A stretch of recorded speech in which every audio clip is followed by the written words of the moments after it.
ISC is out. It's titled Alpha 4.0 Meshing Forward. This is the 50th meshing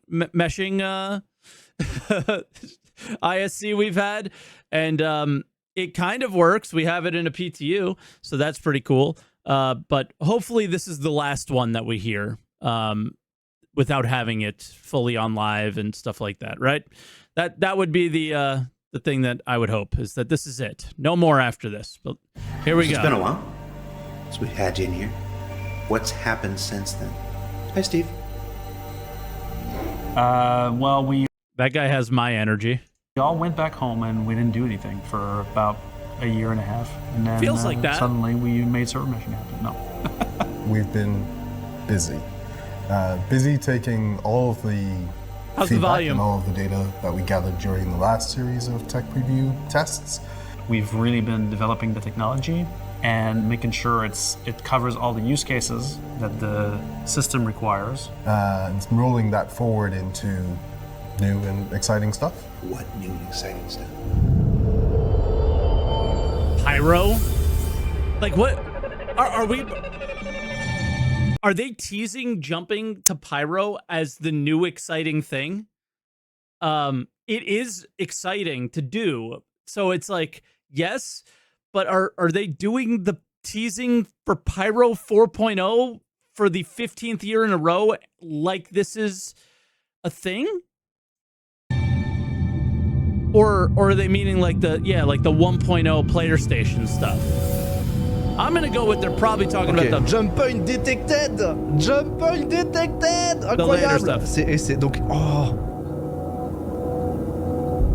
You probably noticed we are pushing player counts higher and higher as the weeks go by. Why did we do this with real players? Why don't you guys just script something or use bots? It never matches the actual real-time environment that players can actually represent. Putting real players in the build is the only way to really see the true depth of the troubles that we're in. We'll always start out with kind of a safe test at 100 players. So we verify here that we haven't introduced new crashes that would detriment the experience, and that the performance is on par with what we would expect for a single server with 100 players. We let that run and soak for like 30 minutes to an hour. And then once we've confirmed that that's actually functional, then we go to higher numbers. Initially, when we were pushing up to 500 players, that was putting a lot of burden on a number of systems. It's one of the reasons why we needed to replace our message queue. Where now we needed more parallelism into how we shuffled messages across the hybrid. We're at 380 on Evo, right? The amount of data that it has to shuffle is a lot higher than we expected. From what I understand, same mesh, so 250, 4 servers. Right now we're at 231 players. Making our jump to Pyro system.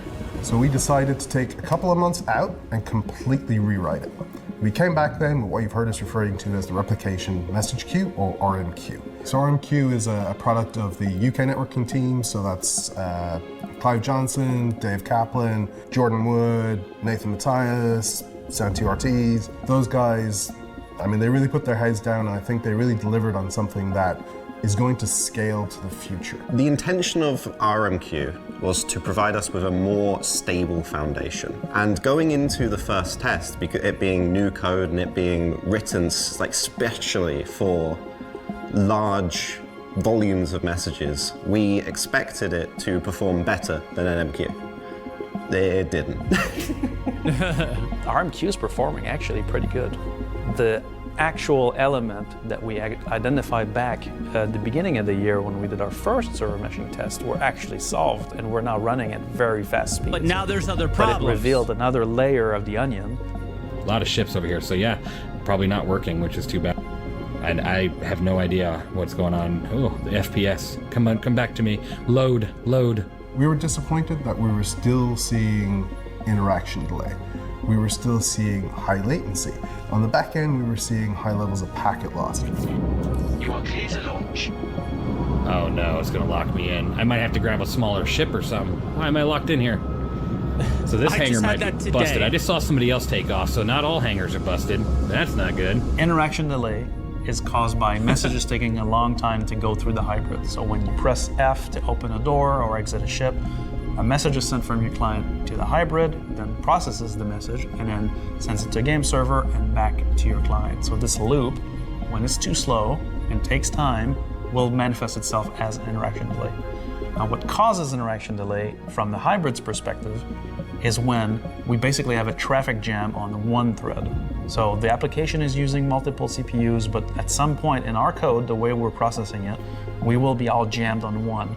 That will create a traffic jam, which will cause the messages to take a long time to do that loop, and that immediately creates interaction delay. Okay. When analyzing issues with interaction delay, we saw that everything that was going wrong was kind of focused in on where all of the code that runs NMQ was. So when we went to try and optimize that, we discovered that we're kind of in this dead end. We can't really figure out how to, with the structure of NMQ, improve it. So with RMQ, we kind of addressed those problems kind of at their root and really thought about how we can not end up in this dead end again.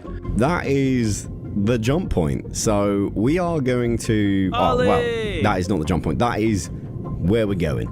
It's the pineapple. Within that amazing visual, there is a delightful jump point for us to go through, hopefully. I'm not entirely sure if it's working. I know people were telling me, because it's in Evocati, which is a very early build of 4.0, sometimes it's not working, but we'll find out together. What we expected from that is that we would be able to achieve a much higher throughput, which it does. It can achieve that.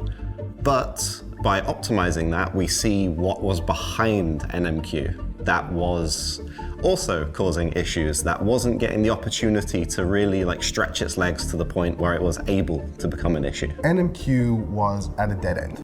So this is why they gave streamers Evo. So they could take their footage and use it on ISC? I don't think so, but that is an interesting thing to point out.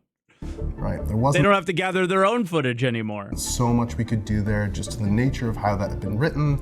It's low quality footage, as you could see. It's like in 1080 and stuff like that. So I don't think that's why they want to do it. And Mike was ignored by CIG as usual. Oh, I don't think they're ever going to use any footage from me or do anything to help me ever again. Don't worry. Game we were building. I think at I the made time sure of when that. That was written radically different. And I'm okay with it. It couldn't grow. It couldn't evolve. Exactly. It was limited in its nature. Our game is massively complicated. We produce so much data from everything, not just players, NPCs, from ships, from doors. Yeah, watch the next scene is me. From to elevators, to I don't think just everything kind of going on. That the NMQ at least, and then the RMQ just no.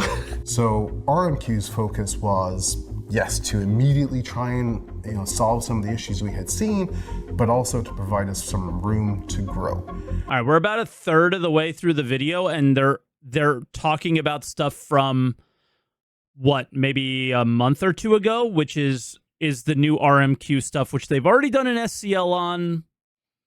So interesting. And right away, we noticed a distinct lack of parallelization when we update dirty messages. So a dirty variable is a piece of information or a variable attached to an object that hasn't been communicated to all other members of the mesh. The sync dirty stuff is just absolutely, it's taking up most of the frame. So where we were originally seeing, let's say we have this amount of space, right? We were seeing NMQ take up this much, and then the rest of the network update taking this much. But now we're seeing sync dirty take this much, and the rest of the network updates take this much, and then RMQ just this tiny little sliver now. So we've addressed RMQ, but oh wow, that underneath all of this, there was this other problem that never really got the chance to this is the generate new stuff that load. that they never really talked to us closed. about.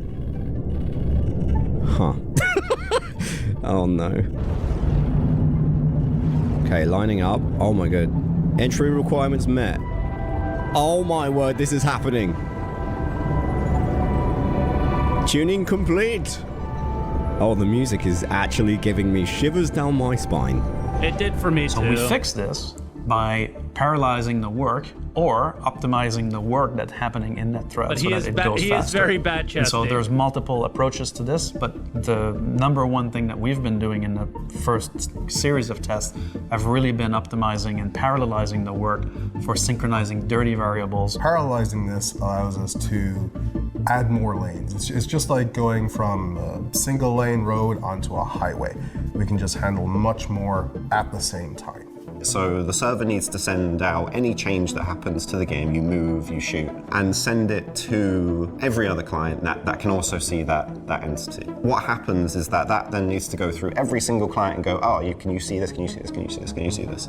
And then synchronize dirty state. That then is what produces the message that updates you.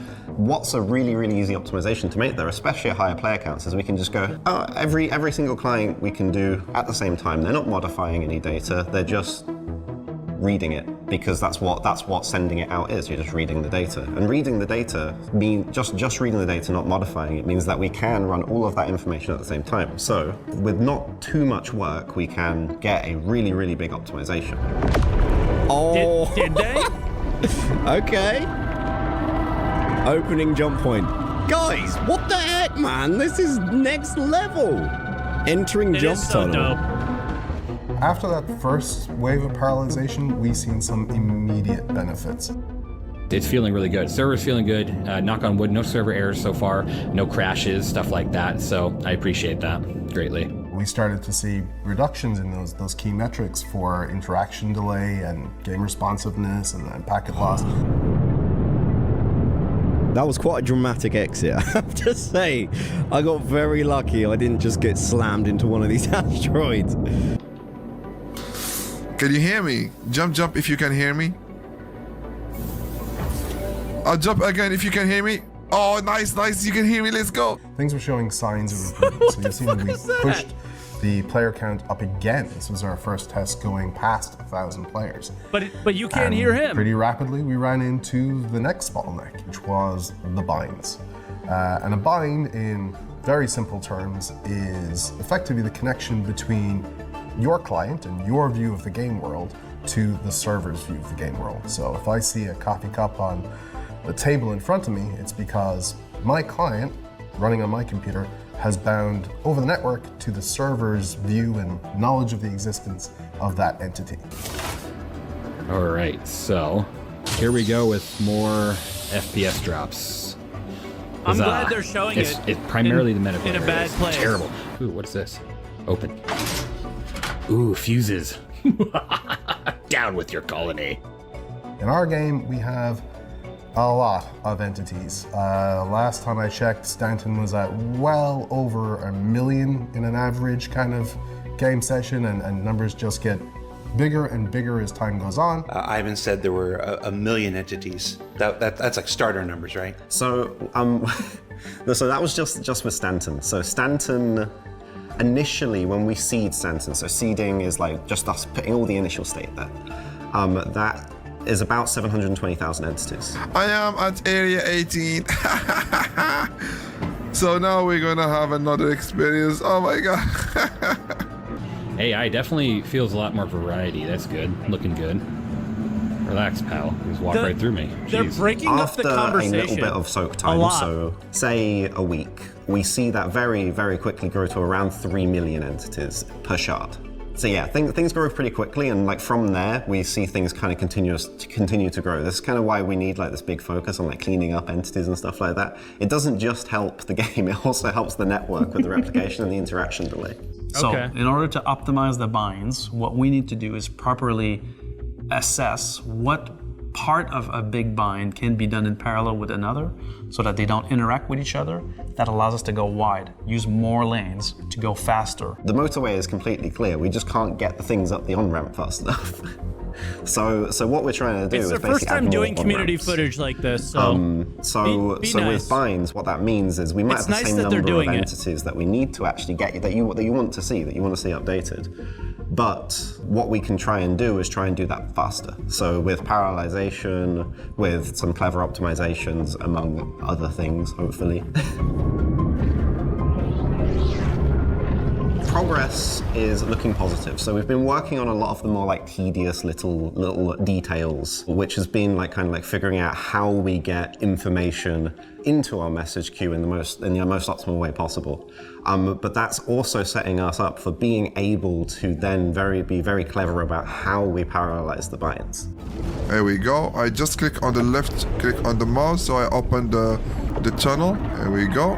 Here we go. We are opening it. All right. Entering jump tunnel. Here we go. So smooth. So smooth. Did he so just say smooth. so smooth? Okay.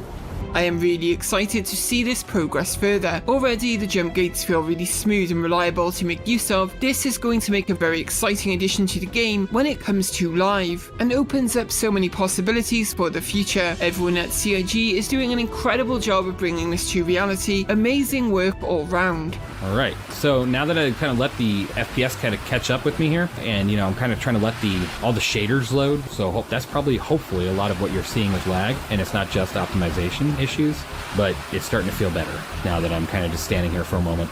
We really think that unlocking that will allow us to go to at least 10x performance on the versus the current game experience on live, which is at 100 players.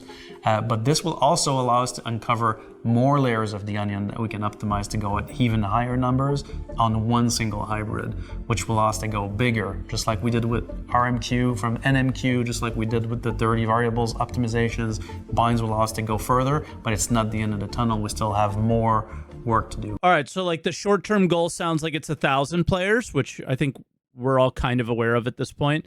And then the long-term goal is beyond that, but they don't know what. Yeah, I think those are all streams. Citizen Kate is a YouTuber. So some of them might be streamers, some of them might be, I don't know all the people that they showed. I barely know any of the people that they showed outside of Citizen Kate and Ollie. But anyway, sounds like they're going for 1,000 players to start, and then, well, hopefully 1,000, but it doesn't look like they've gotten there yet. And it's also the what they find out after, and hopefully they'll be able to go further.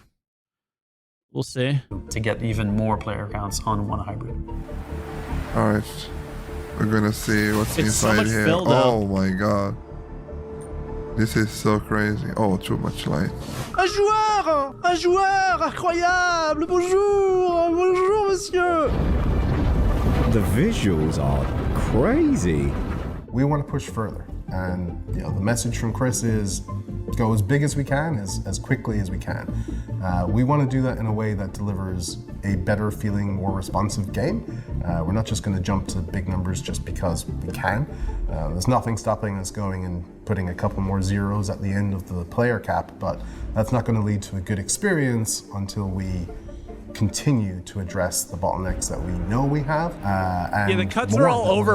It's all over the place. We have a It's lot not- that we can improve on, and a lot of that can Like, I think we've gotten used to ISC being really good at contextual footage for what they're talking about, and a lot of the clips that they're showing aren't contextual to what. It's just like random 4.0 clips that aren't talking about getting more players or improving performance, where the conversation is about getting more players in and improving performance. So I feel like I'm being like torn all over the place, and I have no idea. Like, I'm not sure what we talked about in the episode, because it's like going all over. Did they figure something out, or didn't they? It's like they figured out some optimization, but not nearly enough at this point, is what it sounds like. looks very, very intimidating. It's pretty clear to you. You're able to focus better than I can. I'm getting pulled all over the place. But like, I'm excited would probably be the emotion to kind of use for it, because we've spent so long trying to figure out how we can do server meshing that we've not really had a chance to like kind of slow down and look. And now we're kind of in that phase where we can kind of look at where things that have existed for the past 10 years can be improved. And being able to then like tear out huge systems and replace them like with NMQ and RMQ, and like really try and like make the best thing that we possibly can is really exciting. That's probably the most important clip of the whole episode, right? Is we've made server meshing. We have connected two servers to each other, which is probably why they're all showing the 4.0 clips of people jumping so much. It's we connected Stanton and Pyro. We did it, right? They've done meshing in Stanton, and it's cool. It has some problems, but it's cool. But they connected the two together. That's a monumental feat, right? Big deal. And the fact that he says, now we get to go back and systems that have been here for 10 years, we're ripping those systems out and we're redoing them. That's what you want to hear. No more of this crap code that we've had forever. It is now time to do what they're doing. Like what they needed to do forever, right? Is just rework everything that is super old. Transit refactor, cargo refactor. I was going to say, like the contract mission refactor, that kind of stuff. That's the stuff that they need to go through and then other performance things, right? So it's just nice to hear that they're able to go back finally, because everybody knows that it's been like this. Everything they've done is tech that leads to meshing. Now they can go back and fix the stuff that's just been sitting there rotting forever, right? Because it was always OCS, server-side OCS, RMQ, what else? There was a bunch of other things that the floating point stuff. There's been, everything has led to try to get to where we are today. And now they can kind of go back and go, how do we just optimize the game? How do we just make things better? Is good. So I like to hear that personally. So that what did we learn makes me this feel week? good. That the progress of moving server meshing forward is only made possible with the help of testers like you. That each new win like RMQ peels back another layer of the performance onion to be addressed next. Like binds, which since the time these interviews were recorded have made tremendous progress and are already revealing the next layers underneath. And that this work doesn't stop with the upcoming Alpha 4.0, because as the game grows to the sights set in Star Citizen 1.0 and beyond, so too must the efforts to continuously optimize. And I want to give a special thanks to Star Citizen's Adder Moth, Citizen Kate, and Will, Dominguez, Even Lease, Hybrid V, Le Regular, tried, Morphologist, Ollie43, Speedfragger, and Torada, as well as everyone else who's been documenting this process from the other side of the table. For Inside Star Citizen, I'm Jared Huckabee. Thanks for letting us share the people and process of game development. So they just dangled more carrots in front of our face, I guess. With you. And no mic? Oh, they'll never say my name again, probably. Instead of ISC, there's going to be something a little bit different coming your way next Friday. We'll see you there.